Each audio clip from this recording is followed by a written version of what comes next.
నాకద్దు, నేను ఉండను ఇంట్లో. నువ్వు ఇక్కడ ఉంటానని నేను ఉండనియనే. నువ్వు ఇప్పుడే తల్లిగారింటికి వెళ్ళిపో. పోకుంటే ఇతను ఉంటాను అనుకుంటున్నావా? జీవితంలో నీ ముఖం చూడడం వల్ల. పోవే ముందు.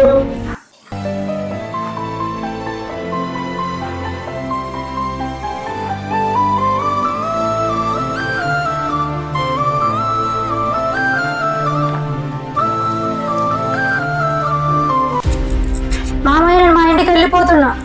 మా నాన్నకేం చెప్తాను రే, నువ్వు ముందు ఇంట్లో నుండి వెళ్ళిపో. ఆగరా కాసేపు.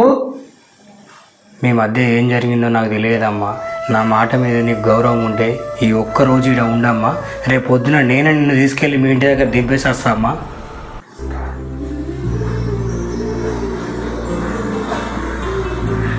సరే మామయ్య, ఈ ఒక్కరోజు ఉంటా. రేపు మీరు చెప్పినా కూడా వినను. మంచిదమ్మా.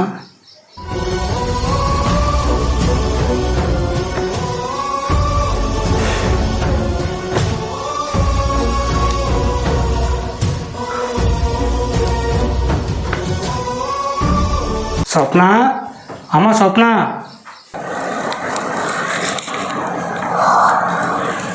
తొందరగా రెడీగా పో అమ్మా. నిన్ను మీ ఇంటి దగ్గర వదిలేసి వస్తా.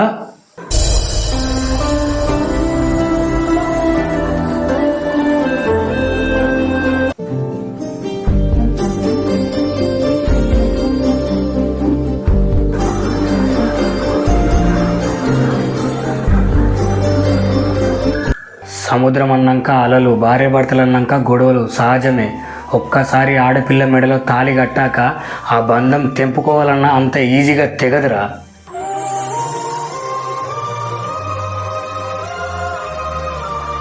ఉప్పు లేని సముద్రం ఉంటుందేమో కానీ గొడవ లేని సంసారం ఉండదురా. చిన్న గొడవ జరిగితే ఇంట్లో నుండి భార్యను పంపిస్తే నీకేమొస్తుందో నాకు తెలియదు, కానీ నలుగురు మాత్రం నీ గురించి 4 రకాలుగా మాట్లాడుకుంటారా.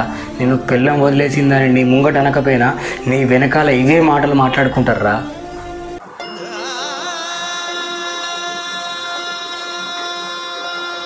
తల్లిగారింటికి వెళ్ళాలి కానీ ఇలా గొడవ పడి వెళ్ళొద్దమ్మా.